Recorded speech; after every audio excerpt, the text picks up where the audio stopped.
오늘은 어린이 주일입니다. 그런데 말씀의 내용이 다소 무거운 그런 부분이어서 굉장히 미안한 마음이 있습니다. 묵상집 순서에 따라서 말씀을 묵상하다 보니까 어린이 주일에 딱 맞는 그런 말씀은 아니지만 이해하시면서 말씀을 함께 참여하시면 좋을 것 같습니다. 오늘 아브라함이 성공했다면 어떻게 될까요? 큰일 날 뻔했습니다. 인신제사인데요. 사람을 바치는 종교는 할 수 있다면 지금이라도 떠나고 또 포기하는 것이 좋습니다. 사람을 바치는 종교라면 할 수 있다면 빨리 떠나는 것이 잘하는 것입니다. 가짜입니다. 진리일 수 없는 겁니다. 그런데 참 다행인 것은 오늘 이삭 번제 사건이 중간에 멈춰지게 되었다는 거죠. 너무나 다행인 것 같습니다. 오늘 이삭의 번제 사건을 통해서 우리의 신앙을 한번 돌아보는 시간이 되었으면 좋겠습니다. 어느 날 하나님이 아브라함에게 말씀하셨는데 그 하나님의 음성이 2절의 말씀입니다. 읽어드립니다. 내 아들, 내 사랑하는 독자 이삭을 데리고 모리아 땅으로 가서 내가 내게 일러준 한 산 거기서 그를 번제로 드리라. 이게 무슨 소린가요? 이삭을 번제로 드리라. 이삭을 사랑하니까 하나님이 질투하신 건가요? 노년에 얻었던 아들, 정말 어렵게 얻었죠. 아브라함과 사라에게는 이 아들을 얼마나 소중히 여겼을지 뻔합니다. 그런데 이삭을 그렇게 사랑하니까 하나님이 질투하신 것인가? 아니면 고대에는 다산을 약속하는 신에게 아들을 바치는 제의라가 있었는데요. 실제로 다산을 약속하는 그 신에게 자녀를 번제로 올리는 그런 제사 형태가 고대에 있었는데 자손 약속, 다산을 보장받기 위함이었을까요? 하나님의 음성이었지만 순종하기가 굉장히 어려운 말씀입니다. 자신이 구한 것도 아닌데 굳이 아들을 주셔놓고는 다시 달라는 신부가 뭘까요? 아무리 하나님이시지만 아브라함이 언제 아들을 달라고 했습니까? 안 했죠. 그런데 하나님이 굳이 주시겠다고 하시고는 이번에는 그 아들을 달라는 겁니다. 그 신보가 뭘까요? 줬다 뺏는 거 너무 치사하지 않습니까? 애들도 그리하지 않습니다. 애들도 그러면 놀리거든요. 어떻게 줬다 뺏을 수 있니? 그런데 하나님이 그러셨다는 것입니다. 이에 아브라함이 깊은 고민에 빠질 수밖에 없고 지옥 같은 시간을 보낼 수밖에 없었을 것 같습니다. 한번 여쭐게요. 살리기 위해서 힘쓰는 것과 직접 죽이는 것, 어느 쪽이 더 힘들까요? 예를 들어 보면 모세의 엄마였던 요게벳이 모세를 살리기 위해 나일강에 눈물로 띄워보냈지 않습니까? 이것과 아브라함이 이삭을 실제로 번제로 잡는 것, 어느 것이 더 힘들고 어려웠을까요? 비교할 수 없는 거죠. 물론 요게벳도 눈물로 이 아들을 살리기 위해서 띄워보내는 것 쉽지 않았을 겁니다. 그런데 실제로 그 아들을 번제로 잡아야 한다? 비교할 수 없을 것입니다. 아빠라서 쉬웠을까요? 보통 자식에 대한 사랑은 엄마가 더 크다고 하죠. 반대하시는 분도 있는 것 같은데 보통은 자식에 대한 사랑이 엄마가 더 크다고 하는데 엄마는 어렵지만 아빠는 쉬웠을까요? 아빠라서 쉬웠을까요? 그럴 수 없을 겁니다. 부성애, 모성애, 누가 더 크냐?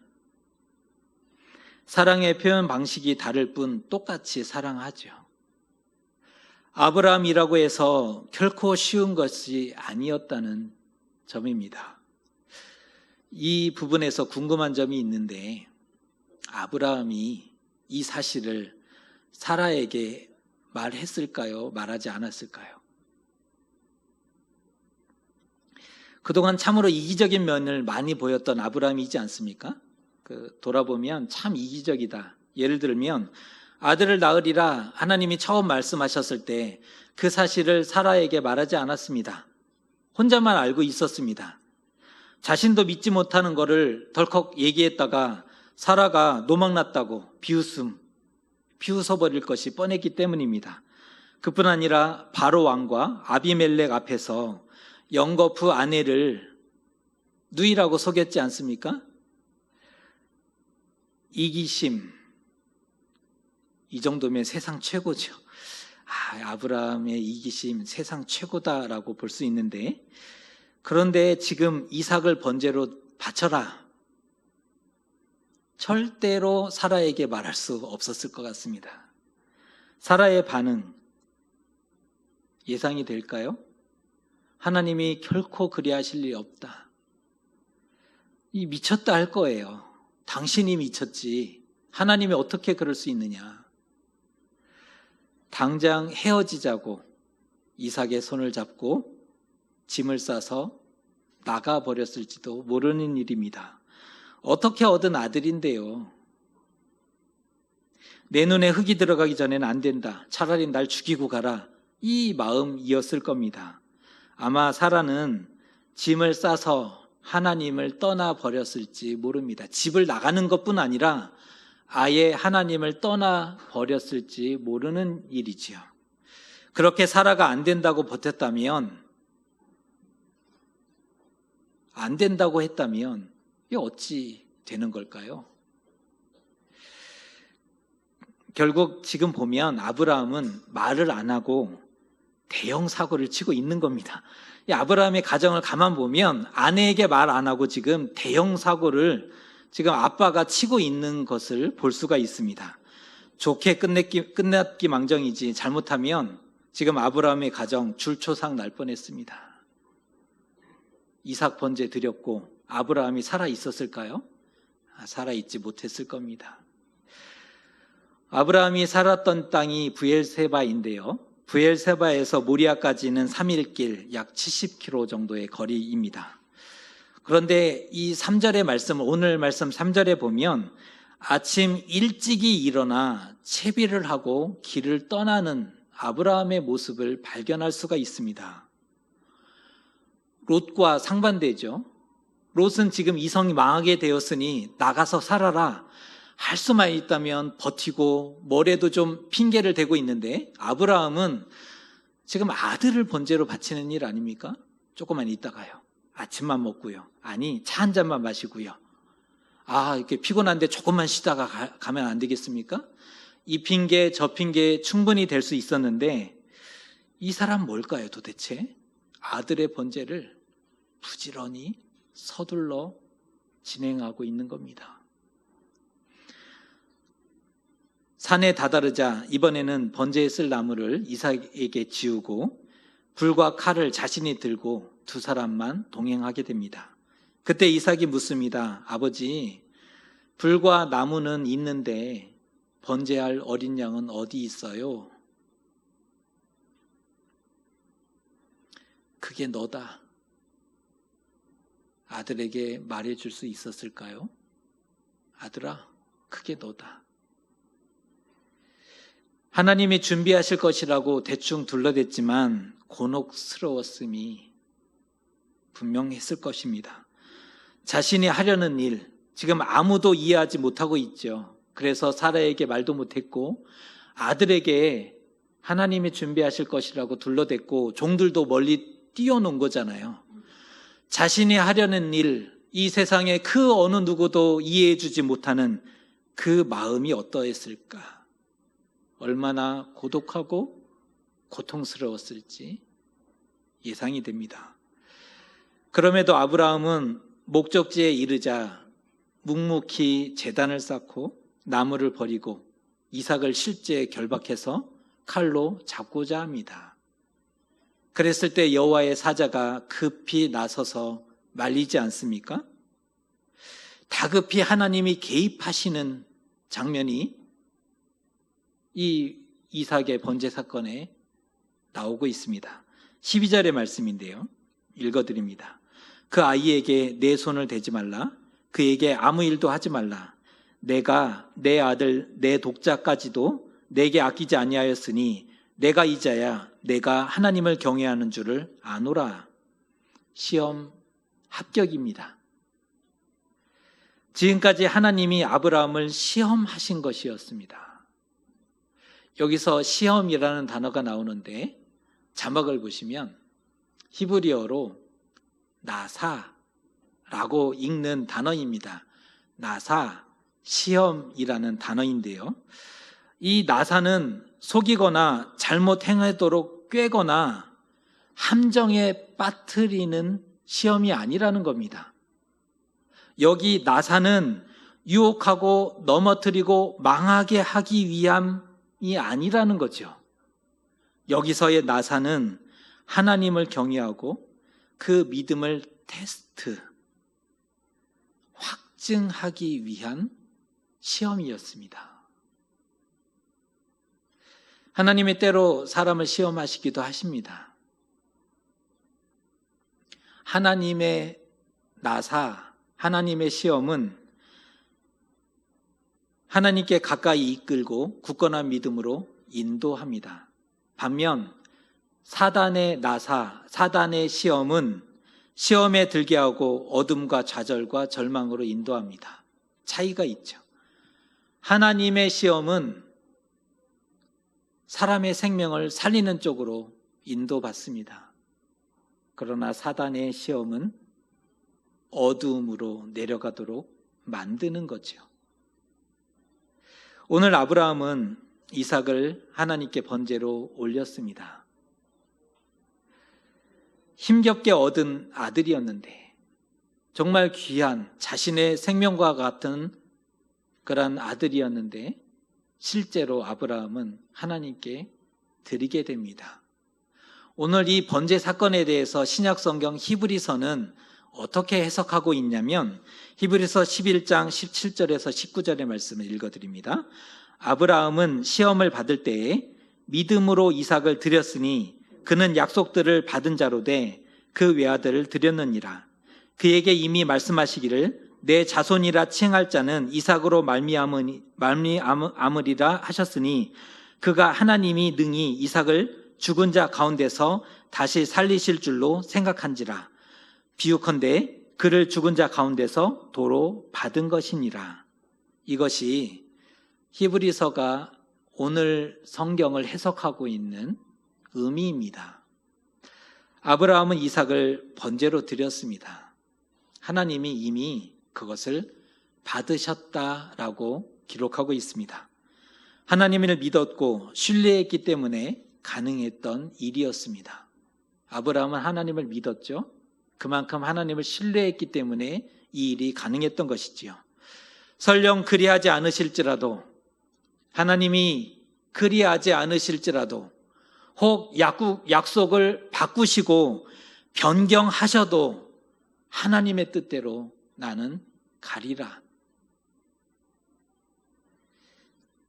필요하다면, 하나님이 필요하다면 죽은 자 가운데서 다시 살리실 것이다 라는 의미를 포함하고 있습니다. 사람의 인생은 하나님께 있지 않습니까? 참 어려운 표현인데요. 사람의 인생은 하나님께 있다. 굉장히 어려운 표현이지 않습니까? 말하기는 쉽죠. 그러나 그렇게 산다는 것이 결코 쉽지 않는데 사람의 인생은 하나님께 있다. 아브라함은 인생을 지금 하나님께 맡기고 완전히 드리고 있는 그러한 장면임을 볼 수가 있습니다. 믿음의 조상을 시켜달라 한 적 없죠. 믿음의 조상 시켜달라 한 적 없습니다. 하늘의 별과 같이 바다의 모래같이 자손을 많게 해달라 한 적 없습니다. 그런데 하나님이 먼저 주겠다 하셨고 그리고 주셨던 것입니다. 생각해 보면 받았으니 드릴 수 있는 것입니다. 생각해 보면 받았으니 드릴 수 있습니다. 받지 못했다면 하나님도 찾지 않으셨을 것이고 또한 드릴 것도 없었을 테니까 말입니다. 하나님이 뭔가를 찾으신다면 받은 게 있구나 라고 생각하시는 것도 지혜일 수 있을 것 같습니다. 내 거 아닙니다. 내 거 아닙니다. 물론 쉽지 않겠지만 쉽지 않죠. 하지만 아브라함은 그것을 해냈습니다. 그 역시 쉽지 않았지만 아브라함은 그 일을 이루어 냈음을 보게 됩니다. 오늘 번제로 드린다라고 표현되어 있는데 번제는 불로 태워드리는 제사이지 않습니까? 조금도 남김없이 온전히 완전히 태워드리는 제사가 번제입니다. 하나님께 대한 온전한 드림과 헌신을 상징하는 제사이죠. 여러 제사가 있지만 하나님께 온전히 완전히 드리는 헌신을 상징하는 제사가 번제입니다. 특이한 점은 번제를 드릴 때 그 번제물에 안수를 하게 했는데요. 여기서 안수를 한다는 의미는 안수를 할 때 그 번제물이 내가 되는 것이고 나인 그 번제물을 완전히 태워서 하나님께 드리는 원리가 번제입니다. 속죄 제를 드릴 때 안수하죠. 여기서의 안수는 나의 죄가 전가됩니다. 그래서 전가된 그 죄를 잡아서 죽임으로 사함을 받는 원리인데 번제의 원리는 안수함으로 내가 되는 거고 이 나를 잡아서 하나님께 드려버리는 것, 그것이 번제의 원리입니다. 제사를 드리는 사람이 제물을 직접 잡아야 했습니다. 가죽을 벗기고 각을 뜨게 했습니다. 그 제사를 진행하면서 어떠한 생각을 했겠습니까? 마땅히 죽어야 할, 지금 이 짐승처럼 마땅히 죽어야 할 나를 하나님이 용서하셨고 하나님이 사랑하셨다. 그 감격과 은혜를 몸소 체험하면서 하나님께 드리는 제사, 번제입니다. 그래서 번제가 향기로운 제사가 될 수 있는 것입니다. 번제하기 전에 하나님의 표현을 보면 너의 아들, 너의 사랑하는 독자, 너의 이삭, 하나님이 굉장히 질투하시는 시선으로 표현하고 있습니다. 그런데 번제 후에도 표현은 같아요. 너의 아들, 너의 이삭. 그런데 번제의 전후는 완전히 달라졌습니다. 왜냐하면 하나님 경외가 확인되었고 아브라함의 믿음이 이제는 드러나 버렸기 때문입니다. 그래서 하나님의 그 질투 어린 시선이 사라지고 이제는 아무것도 아닌 것처럼 되어버렸다는 것입니다. 오늘 아브라함이 순종했던 땅을 모리아 땅이라고 알려주고 있는데 우연인지 모르지만 솔로몬 때 이곳에 하나님의 성전이 세워지게 됩니다. 아브라함이 이삭을 번제에 바친 곳, 그 땅 위에 하나님의 성전이 세워지게 되는데 여기에는 의미가 있다고 보여집니다. 성전이란 순종함으로 하나님의 은혜를 경험하고 가까이 만나는 곳임을 창세기에서부터 알려주고 있는 거죠. 성전이라는 것은 순종함을 통해서 하나님을 가까이 만나고 하나님의 은혜를 경험하는 곳이라는 뜻이라는 겁니다. 살면서 참으로 크고 작은 실수를 범했던 아브라함. 그런데 결정적일 때 하나님의 시험을 당당히 통과하게 됩니다. 참 인간적으로 보면 나쁜 사람이지 않습니까? 아내와 내가 한 사람만 살 수 있다면 당연히 내가 살아야 합니다. 이게 아브라함이에요. 언제나 변함이 없었어요. 둘 중 하나가 죽어야 된다면 내가 사는 쪽을 선택했던 사람입니다. 실수가 참 많았죠. 그런데 그렇게 인간적인 실수와 약점과 단점이 가지고 있었던 아브라함인데 결정적일 때 하나님의 시험을 정면으로 넘어서게 됩니다. 시험에 빠져서 시험에 들고 넘어지고 떠나기도 했는데 아브라함은 당당히 시험을 통과했다는 겁니다. 이것이 아브라함의 위대한 점이죠. 고민도 있었고 힘들었지만 결국 순종했고 그 순종을 통해서 믿음을 인정받아 믿음의 조상으로 세움받게 됩니다.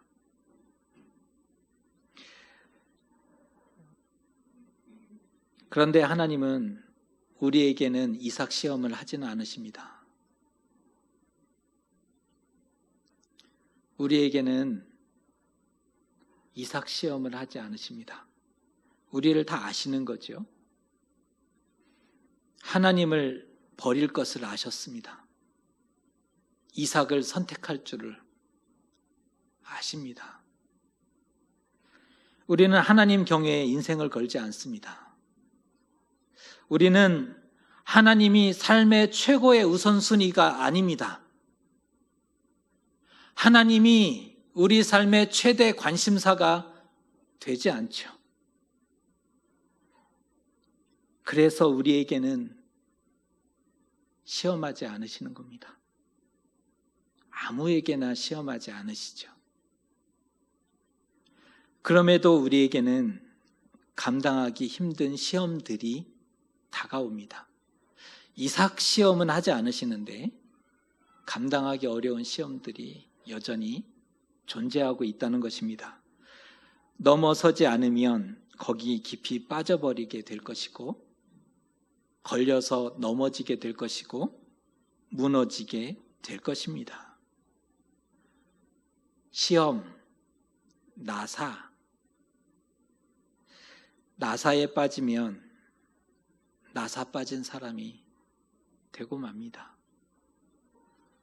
나사에 빠지면 나사 빠진 삶처럼 그렇게 살아가게 되죠. 삶을 그리 살 수 없지 않겠습니까? 적어도 단 한 번이라도 하나님을 경험했다면, 하나님의 살아계심을 아는 존재라면 나사 빠진 사람처럼 나사 빠진 삶을 살아낼 수는 없는 겁니다. 시험에 빠진 사람이 되어서는 안 되는 것입니다. 넘어서면 그 시험의 의미를 조금 알게 되지요. 넘어서야 보입니다. 넘어서야 알게 되고 넘어서야 그것이 무엇인지를 깨닫게 되는 것이지요. 부탁드리는 것은 우리 앞에 있는 문제를 사단의 시험이 아니라 하나님의 시험으로 만나셨으면 좋겠습니다. 사단의 시험으로 만나면 필경 무너질 것입니다. 필경 실패하고 포기해 버릴 것입니다. 그러나 하나님의 시험으로 만나게 된다면 하나님을 더 가까이 만나는 계기로 삼게 될 것이고 믿음 위에 굳게 서는 결과를 가져오게 될 것입니다.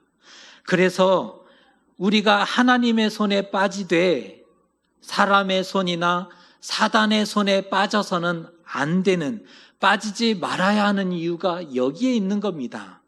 하나님의 손에 빠지면 일어서고 믿음에 굳게 서는 결과를 가져오지만 사단의 손에 빠지면 걸려서 넘어지고 무너지고 포기해 버릴 것이기 때문에 그런 것입니다. 오늘 말씀을 통해서 깨닫게 되는 것은 하나님은 여호와 이레의 하나님이라는 사실입니다. 무엇을 통해서 알 수 있습니까? 아브라함이 모리아 산에 오기도 전에 이미 번제할 양을 염소로 표현되어 있는데요. 염소를 준비해 놓으셨습니다. 그뿐 아니라 며느리를 오래전부터 준비하고 계셨다는 사실을 아십니까? 아니, 아들을 달래놓고 며느리는 따로 준비해 놓으셨다는 거예요.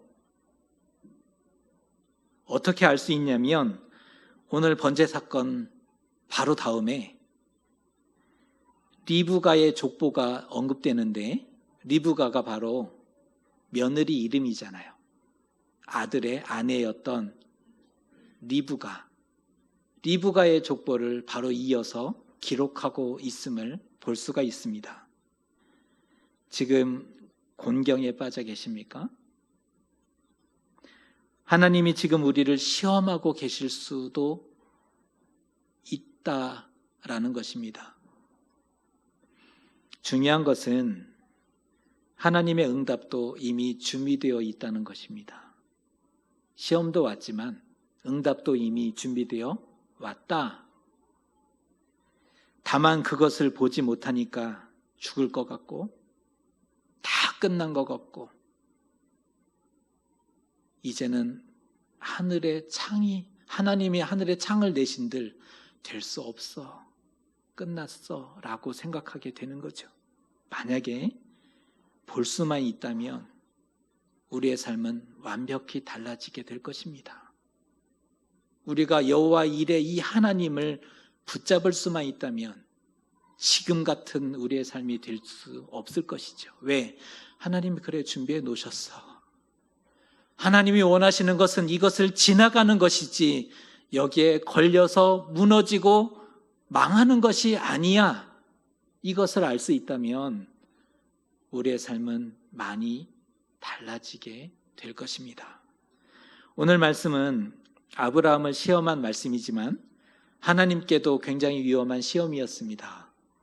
아브라함이 넘어섰기 망정이지 만일 시험에 빠져버렸다면, 건너지 못하고 빠져버렸다면 하나님의 계획도 실패한 것이 되었기 때문입니다. 하나님의 계획 가운데 있었던 이스라엘이 사라지게 될 수 있었던 거죠. 우리를 향해서도 같은 마음입니다. 문제를 넘어서기 원하신다는 겁니다. 시험에 빠진 자가 아니라 하나님을 신뢰하고 말씀에 순종하는 사람이 되었으면 좋겠습니다. 인생을 맡기라. 여러분은 여러분의 인생을 하나님께 맡기셨습니까? 절반은 믿을 수 있을 만한 부분까지는 맡기고 믿지 못하는 부분은 여전히 우리가 키를 잡고 있죠. 절반은 맡겼고 절반은 꼭 붙잡고 있죠. 이 키를 다 들였다가 어디로 인도할지 모르기 때문에 우리는 그렇게 바보가 아닙니다. 너무 똑똑하기 때문에 인생을 하나님께 드리지 못합니다. 이삭 시험은 아니지만 순종하고 나아갈 때 예비하신 은혜를 보게 될 것입니다. 이삭 시험은 우리에게 원하지 않으십니다. 묻지 않으시죠. 우리를 아시니까. 그럼에도 이삭 시험은 아니지만 우리 앞에 놓여 있는 그 문제들, 시험들을 순종하고 나아갈 때 예비하신 은혜를 우리의 눈으로 보게 될 것입니다. 사람의 순종이 하나님의 역사를 당겨올 수 있습니다. 사람의 순종이 이 땅의 역사를 바꿔 놓을 수 있다는 것입니다. 하나님은 가장 좋은 것으로, 선한 것으로 우리에게 주기를 원하십니다. 우리가 하나님의 것이고 하나님의 자녀이기 때문에 그렇습니다. 바라기는 사단의 시험이 아니라 하나님의 시험을 지나서 하나님을 가까이 만나고 믿음 위에 굳게 서는 우리의 모습과 우리의 가정과 우리의 자녀들이 되기를 주님의 이름으로 축복합니다. 기도하겠습니다.